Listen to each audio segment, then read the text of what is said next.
జగన్ ముందు రాజకీయంగా కొన్ని సవాల పర్వం, అలాగే ఆయన ముందు రేపొద్దున భవిష్యత్ ఏంటి, ప్రస్తుతం 11 సీట్లకే పడిపోయిన నేపథ్యంలో పడి లేచిన కెరటం వల్ల అనడానికి మాటలు బాగానే ఉంటాయి, కానీ నిజంగా కెరటం పైకి లేస్తుందా లేదా అంటే నెక్స్ట్ తీసుకోవాల్సిన నిర్ణయాల మీద ఆధారపడి ఉంటుంది. ఇప్పటివరకు సింహం సింగిల్గానే వెళ్తుంది అనడానికి బాగానే ఉంది, కానీ ఇప్పుడు కూటమితో జత కట్టి వెళ్తే కానీ ఆంధ్రప్రదేశ్ రాజకీయాల్లో నెగ్గుకు రాలేము అనే పరిస్థితి జగన్ ముందు వచ్చిందా? అలాగే నెక్స్ట్ వచ్చేవి రేపొద్దున మొన్న జమిలీ ఎన్నికలు రాబోతున్నాయనే ప్రచారం, దానికి మీద ఒక కమిటీ వేయడం, రామ్నాథ్ కోవింద్ వాళ్ళు ఏం చెప్పారు ఫైనల్గా అనేది, ఇంకా జమిలీ ఎన్నికలు రాబోతున్నాయి రేపు 2029లో అనే సంకేతం కూడా. ఈ నేపథ్యంలో ఈయన ఒక నిర్ణయం తీసుకోవాలా, నిజంగా ఈసారైనా జమిలీ ఎన్నికలు వస్తాయి లేదా, ఇదే అంశం చర్చించే ప్రయత్నం. సార్, అసలు కమిటీ ఏం చెప్పింది? నిజంగా జమిలీ ఎన్నికలు రేపు 2029 నుంచి స్టార్ట్ అవుతాయా, రాబోతున్నాయా?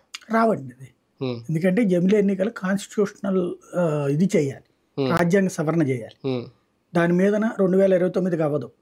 అందులో ఇతను బలంగా లేడు కాబట్టి, పూర్తి మెజార్టీ లేదు కాబట్టి, 2/3 మెజార్టీ లేదు కాబట్టి సాధ్యం కాదు జమిలీ ఎన్నికలు. అది కేవలం కమిటీ నివేదికతో పరిమితం అయిపోతుంది. వీళ్ళకి పూర్తి బలం మొన్న కనుక 400 సీట్లు వచ్చి ఉంటే ఏమైనా జమిలీ ఎన్నికలు చేసి ఉండేవాళ్ళు. కానీ అందులో ఇప్పుడు స్టేట్స్ వైడ్ గా చూసుకుంటే ఇవాళైతే ఎన్డీఏ భాగస్వామి పక్షాలు 22 దాకా ఉన్నాయి కాబట్టి రాష్ట్రాలు కూడా ఓకే చేసి తీసుకురావాలి. కానీ ఇక్కడ 2/3 అక్కడ మెజార్టీ రావాలి. ఇంకోటి ఏంటంటే దీంట్లో కోర్టుల జోక్యం ఉంటది, చాలా పెద్ద రచ్చ నడుస్తుంది. అంటే కమిటీ వేసిందే అందుకు కదా, ఇప్పుడు మిగిలిన ప్రభుత్వాలని మిగిలిన పార్టీలను ఒప్పించడం కోసం వాళ్ళ అభిప్రాయాలు తెలుసుకోవడానికే కదా, అదేం అవ్వలేదా? ఏం కాలేదంటే వాళ్ళు ఏంటంటే సజెషన్ ఇచ్చింది, 3 దశల సజెషన్ ఇచ్చారు.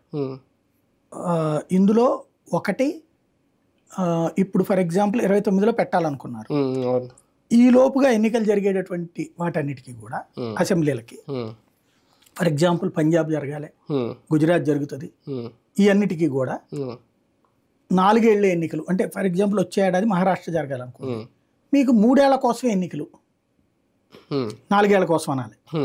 ఆ తర్వాత బీహార్ జరుగుతుంది, 3 ఏళ్ల కోసం మీకు ఎన్నికలు. ఇట్లాగా అన్ని సంవత్సరాల కోసమే అని ఎన్నికలు పెట్టమని అని ముందుగా నోటిఫికేషన్ ఇచ్చేటప్పుడే అన్నేళ్ల కోసమే అని. అంటే జమిలీ ఎన్నికల చట్టం ఓకే అయ్యి దాన్ని ఎన్నికల సంఘం అంగీకరించి ఎన్నికల సంఘం నోటిఫికేషన్ ఇచ్చేటప్పుడు ఇట్లా 3 ఏళ్ల కోసం ఎన్నికలు, 2 ఏళ్ల కోసం ఎన్నికలు అని పెట్టాలి. అది జరగాలంటే ముందు ఈ బిల్లు ఓకే అవ్వాలిగా. బిల్లు ఓకే అవ్వాలంటే 2/3 కావాలి కదా. 2/3 అయ్యాక దీన్ని ఛాలెంజ్ చేస్తాయి కదా. ఇందులో మమతా బెనర్జీ ఛాలెంజ్ చేస్తుంది, స్టాలిన్ ఛాలెంజ్ చేస్తాడు, కాంగ్రెస్ తో ఉన్నటువంటి పక్షాలన్నీ ఛాలెంజ్ చేస్తాయి, అందరూ వ్యతిరేకిస్తారు. ఇంకెలా వర్కౌట్ అవుతుంది? ఇంకోటి, ఈవెన్ భారతీయ జనతా పార్టీ భాగస్వామి పక్షాలు కూడా కొన్ని విభేదిస్తాయి దీంతో. జేడీయూకి ఇష్టం లేదు, తెలుగుదేశానికి ఇష్టం లేదు, ఇట్లాంటి వాళ్ళకి ఉండదు. కాబట్టి జమిలీ ఎన్నికలు అసాధ్యం నా దృష్టిలో. మొన్న ఢిల్లీ వెళ్ళినప్పుడు జగన్మోహన్ రెడ్డి గారు తర్వాత మీడియా ముందు మాట్లాడినప్పుడు ఇక్కడికి వచ్చిన తర్వాత కాంగ్రెస్ పార్టీ ప్రస్తావన తీసుకురావడం అంటే ఏదో కూటమి వైపు మొగ్గు చూపాలి అనే ఆలోచన, ఆ మనసు మారే దిశగా ఉన్న ఆయన ఆలోచన కానీ ఆయన మాటలు కానీ అనిపించింది లేదు. అందులో నాకు ఒక గేమ్ కనిపించింది. కాంగ్రెస్ పార్టీని షర్మిల మీదకి ఉసుగొలుపుతున్నాడు ఆయన స్ట్రాటజిక్గా. ఎందుకు అంటే అక్కడ కాంగ్రెస్ ఇక్కడ ఇద్దరికి సంకేతం ఇచ్చాడు. ఒకటి బీజేపీకో సంకేతం, ఇక్కడ చంద్రబాబు నా మీద హెరాస్మెంట్ ఎక్కువ చేస్తే నేను ఇప్పటిదాకా తటస్థంగా ఉన్నా, నా పార్టీ పెట్టినప్పటి నుంచి మీకు మద్దతు ఇస్తూనే ఉన్నాను, నేను ఎక్కడ ఇబ్బంది పెట్టలేదు, ఇంకా మీరు చెప్పినట్టు చేశాను నేను. అలాంటి నన్ను ఇవాళ కూటమి ప్రభుత్వం ఇబ్బంది పెడితే నేను ఇంకో కూటమి వైపుకి వెళ్ళిపోక తప్పదు, నన్ను పిలుస్తున్నారు చూసారా అన్నటువంటిది 8 పార్టీల రాకతో ఒక సంకేతం ఇచ్చాడు బీజేపీ. రెండవది, కాంగ్రెస్ పార్టీ రాలేదు అంటే దాని వెనకాల రేవంత్ రెడ్డి అనే పేరు ఊరికినే వాడాడు. అసలు అంశం షర్మిల వద్దని చెప్పడం వల్ల కాంగ్రెస్ ఆగిందని. కానీ ఇక్కడ షర్మిల కంటే బాబు గారి ప్రస్తావన కూడా తీసుకురావడం, అదే బాబు షర్మిల రాహుల్ ఒకటని చెప్పడానికి షర్మిల అని అనకుండా రేవంత్ వాడాడు. ఆయన చంద్రబాబు గురించి అన్నమాట, చిన్న మాట ఒకసారి. ఏ రకంగా కాంగ్రెస్ పార్టీ పెద్దలతో కాంటాక్ట్ మెయింటైన్ చేస్తా ఉన్నాడు, కాంగ్రెస్ పార్టీని అడగాల. రాష్ట్రంలో జరుగుతా ఉన్న అరాచకాలు కళ్ళ ఎదుటే కనిపిస్తా ఉంటే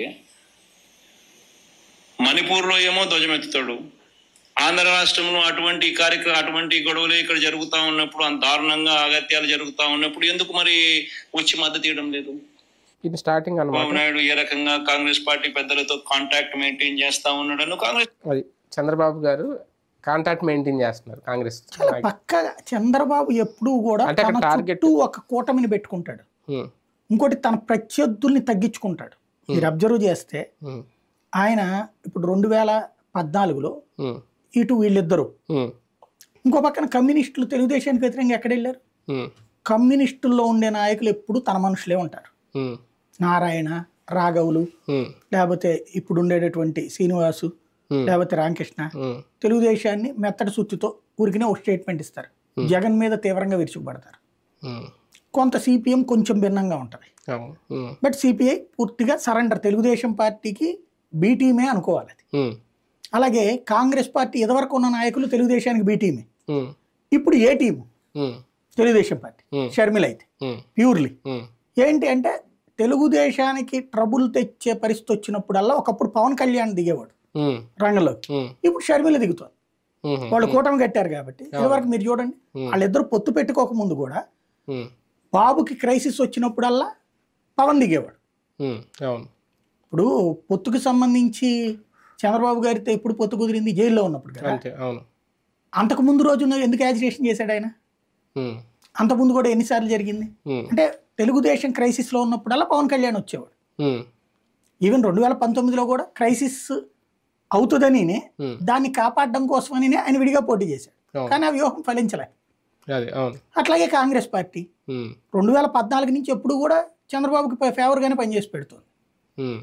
కేంద్రంలో ఏకంగా పొత్తే పెట్టుకున్నారు కదా తెలంగాణలో. కేంద్రంలో కాంగ్రెస్ని గెలిపించమని రాహుల్ గాంధీని ప్రధాని చేయాలని చెప్పారు కదా. ఈయన సూచన మేరకే కదా రేవంత్ రెడ్డి సీఎం అయింది. ఈయన ప్రపోజలు ఈయన సహకారంతోనే కదా అయ్యింది. కాబట్టి ఆ కాంటాక్ట్ ఉంది, అందుకనే కాంగ్రెస్ ఇక్కడేం మాట్లాడట్లా. ప్లస్ షర్మిల చంద్రబాబుతో రేపు ఈవెన్ కాంగ్రెస్ కూడా ఒక ఇది ఉంది. రేపు పొద్దున ఏదైనా సిచ్యుయేషన్ సీరియస్, రేపు నెక్స్ట్ ఎలక్షన్స్కి వచ్చేటప్పటికి ఇప్పుడు 99కి వచ్చారు, రేపు పొద్దున 150కి వచ్చింది అనుకోండి, అప్పుడు చంద్రబాబు మద్దతు ఇస్తాడు. జగన్ కూడా ఇస్తారా? జగన్ గెలిస్తే ఇవ్వకపోవచ్చు. జగన్ ఆ సంకేతం ఇస్తున్నాడు. అదే జగన్ ఇండివిజువల్ గా గెలిచే సత్తా ఉంటే ఎవరు లేదు, కూటమి మీద ఆధారపడాల్సిన పరిస్థితి ఉంది అని అనుకుంటే కూటమి వాళ్ళతో ఇప్పుడు కమ్యూనిస్టులతో అయితే గనక అటు తీసుకెళ్తారు కమ్యూనిస్టులే బేసిక్ గా. అంటే మొన్న కలిసిన ఈ 8 పార్టీలు ఏవైతే ఉన్నాయో వాళ్ళ కలవడం ఒక బలం పెరిగిందని అనుకుంటున్నారు. ఎందుకంటే ఈయన ఒక రకంగా అజాత శత్రు కాంగ్రెస్ పార్టీ జగన్ కనుక్కున్న టైంలో ఈయన మొన్న మాట్లాడిన మాటలు ఫైనల్ గా ఒకసారి, ఎవరైతే రాష్ట్రంలో జరుగుతా ఉన్న అన్యాయాల మీద తోడుగా ఉంటారు ఖచ్చితంగా వాళ్ళందరితో కలిసి ఖచ్చితంగా పోరాటం చేసే కార్యక్రమంలో, అడుగులు ముందుకు వేసే కార్యక్రమాలు జరుగుతాయి. వచ్చిన వాళ్ళందరితో కలుపుకొని వచ్చిన వాళ్ళందరితో కలిసి పోరాటం చేసే విధంగా అడుగులు వేస్తాం. ఎందుకు వేయకుండా ఉంటాం. అది మేము ఖచ్చితంగా కలిసి వెళ్తామని ఒక క్లారిటీ ఇస్తున్నారు అయినా ఇది అదేనా? అదే స్ట్రాటజీ ఏంటంటే ఈయన కూడా షర్మిల వేస్తున్న ఎత్తుకు పై ఎత్తు. షర్మిల ఏంటంటే పేరుకి కాంగ్రెస్ అని ఉంటూ ఇప్పుడు చింతల మోహన్ నిజమైన కాంగ్రెస్ కోసం పనిచేస్తున్నాడు ఆయన, లేకపోతే మిగతా నాయకులు కాంగ్రెస్ కోసం పనిచేస్తున్నారు. షర్మిల అయితే ప్రస్తుతం ఓన్లీ తన పర్సనల్ పగ కోసమే పనిచేస్తుంది. దానికి కాంగ్రెస్ ని వాడుకుంటుంది అంతే. మీరు ప్రతిరోజు జగన్ ని తిట్టే బాధ్యత షర్మిలది. అది పార్టీ ఎజెండానా వ్యక్తిగత ఎజెండా? కాబట్టి ఇప్పుడు నువ్వు నా బలం ఇది, నాకు 40%, నువ్వు ఎంత చించుకుంటే 2% వచ్చింది షర్మిల తీసుకుంటే, షర్మిల్ని అడ్డు పెట్టుకుని నాతో గొడవకు దిగుతారా మీ ఇష్టం. నేనైతే న్యూట్రల్ గా ఉన్నా. నేను బీజేపీకి మద్దతు ఇచ్చా, వీళ్ళకి కూడా రాష్ట్రపతి ఎన్నికలప్పుడు మద్దతు ఇచ్చాడు 2019 ముందు. కాబట్టి నేను న్యూట్రల్ గా ఉన్నా. మీకు నా అవసరం అనుకుంటే నా వెనకాల నిలబడండి అని చెప్తున్నాడు ఆయన. ఐఎన్డీఏ కూటమిని చూస్తున్నారా జగన్మోహన్ రెడ్డి గారు? కాంగ్రెస్ పార్టీని చూస్తున్నారు. రేపు పొద్దున కలిసి అడుగులు వేయాల్సి వస్తే కాంగ్రెస్ పార్టీ లీడ్ రోల్లో ఉంది ఐఎన్డీఏ కూటమిలో, తర్వాత ప్లేస్లో ఉన్న సమాజ్వాదీ పార్టీయో లేదంటే ఇంకొకరు వచ్చారని చెప్పి వాళ్ళని చూసి వెళ్తారు. చంద్రబాబు విజనరీ అనేటటువంటి పాయింట్ పాలిటిక్స్ పరంగా ఈ విషయంలో కనబడుతుంది. తనకి భవిష్యత్తులో ప్రమాదం రాబోయేటటువంటి వాటిని ముందే ప్లాన్ చేసుకుని ఆపుతాడు. అవును, అందులో భాగంగా షర్మిల పిసిసి చీఫ్ అయింది త్రూ రాధాకృష్ణ గారి ద్వారా జరిగిందా?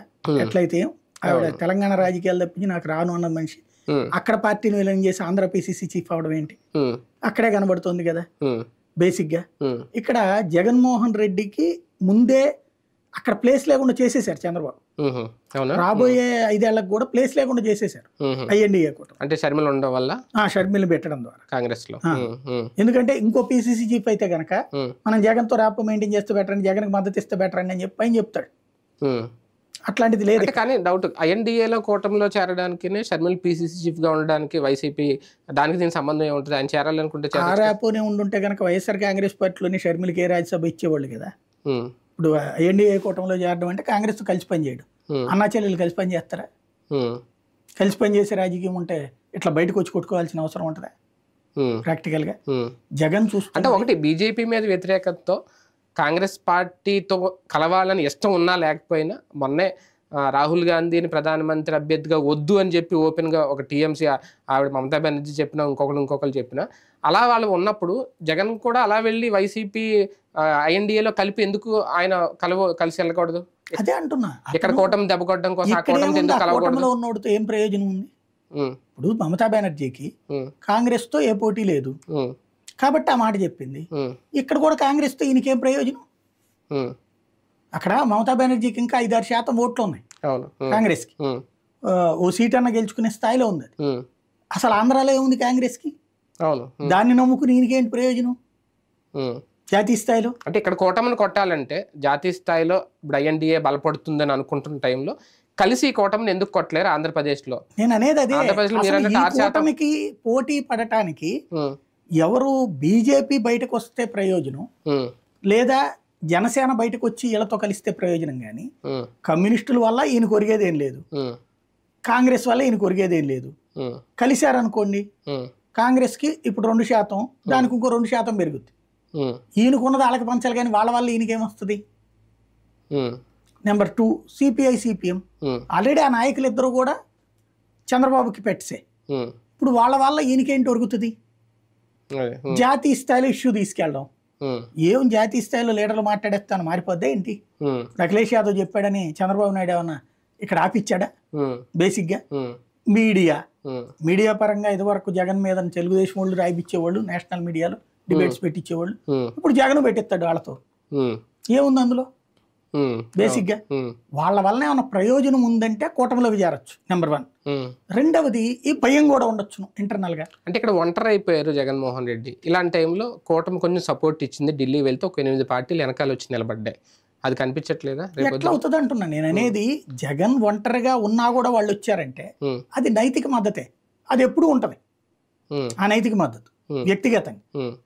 ఇక్కడ ఇంకో లాజిక్ కూడా, వాళ్ళకి ఇక్కడ 40% ఓటు బ్యాంక్ కనిపించట్లేదా జగన్ అనుకున్నది? దాన్ని ఓన్లీ నైతిక మద్దతు అది వాళ్ళు రావాలి, అది కాంగ్రెస్ చూడాలి, వీళ్ళు కాదు కదా. సమాజ్వాదీకి ఇక్కడ 40 ఉంటే ఏంటి, ఆడికేం అవసరం? ఆమ్ ఆద్మీ పార్టీకి ఇక్కడ 40 ఉంటే ఆడికేం అవసరం? వాళ్ళు జస్ట్ క్యాజువల్ గా నైతిక మద్దతు ప్రకటించారు. మేబీ నేను అనుకోవడం మిథున్ రెడ్డి, విజయసాయి రెడ్డి వీళ్ళందరూ ప్రయత్నిస్తూ వచ్చి ఉంటారు. వాళ్ళు సహజంగా జరిగేటువంటి యాక్టివిటీ అది. అది చూపించి జగను ఓ రకంగా ఎన్డీఏకి చెప్తున్నాడు, నా జోలికి ఎక్కువ రాని బాకండి అన్నటువంటి. మీరు చూడండి, ఆ తర్వాతనే పదే చంద్రబాబు గారు పార్టీ క్యాడర్ మీటింగ్లు పెట్టి మీరు గొడవలు చేయొద్దు అని చెప్తున్నారు.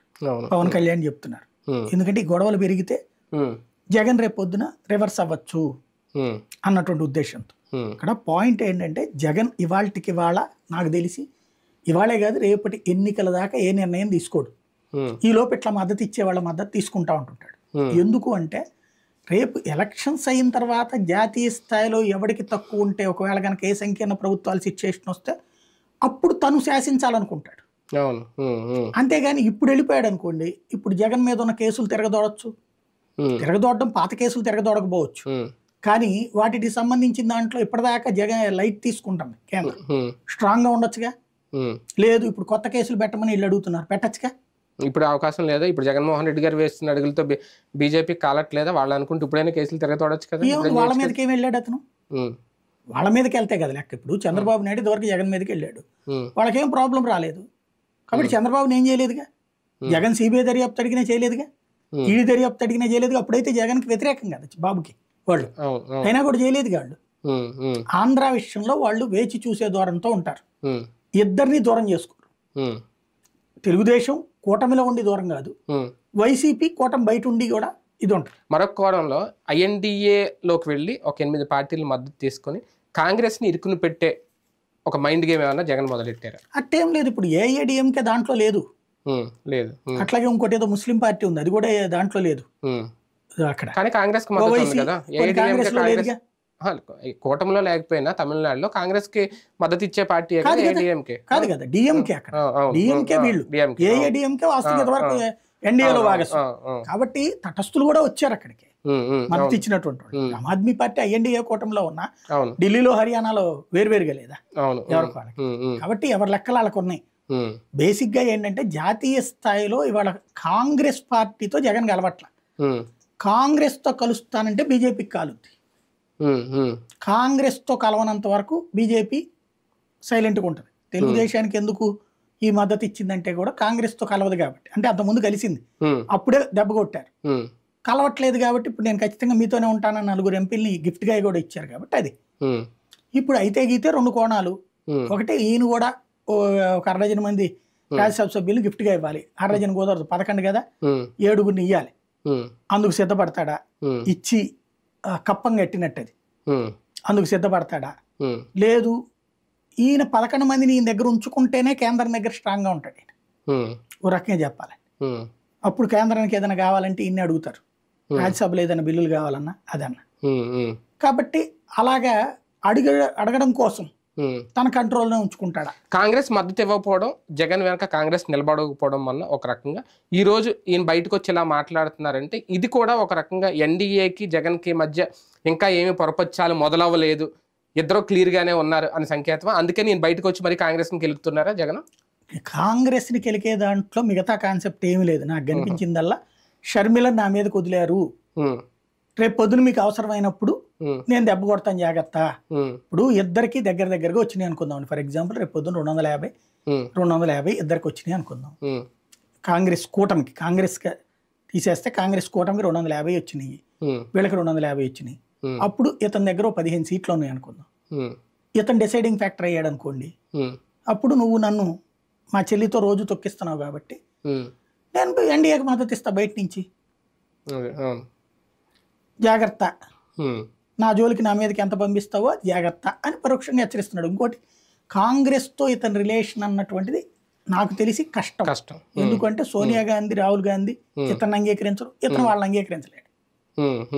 ఏమన్నా అయితే గీతే మధ్యలో ఎవరన్నా మధ్యవర్తిత్వం చేయాలి, అది అసాధ్యం. ఇప్పుడు ఏడీకే శివకుమారు వీళ్ళు కలపాలి. ఇప్పుడు ఈ టైంలో కలుస్తాడని నేను అనుకోను. నెక్స్ట్ ఎలక్షన్స్, కర్ణాటక ఎలక్షన్స్ మళ్ళీ వస్తాయి చూడండి, ఆ తర్వాత ఏమన్నా ఆంధ్ర రాజకీయం మారాలి. అంటే అప్పుడు ఏమన్నా జగన్ మనసు మారుతుందా నిజంగా? అదే అప్పుడు కనుక కర్ణాటకలో మళ్ళీ కాంగ్రెస్ వచ్చింది అనుకోండి, అప్పుడు దేశవ్యాప్తంగా కూడా బీజేపీ దెబ్బతింటుంది అనుకోండి, అప్పుడు ఇతను ఆలోచించవచ్చు.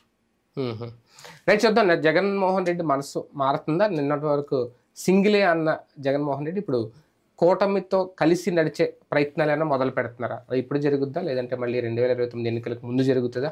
ఏదైనా ఆ దిశగా ఆలోచనలు అయితే కనిపిస్తున్నట్టుగానే ప్రస్తుత పరిస్థితులు అయితే కనిపిస్తుంది. చూద్దాం ఏం జరుగుద్దో, ఎలాంటి మార్పులు వస్తాయి.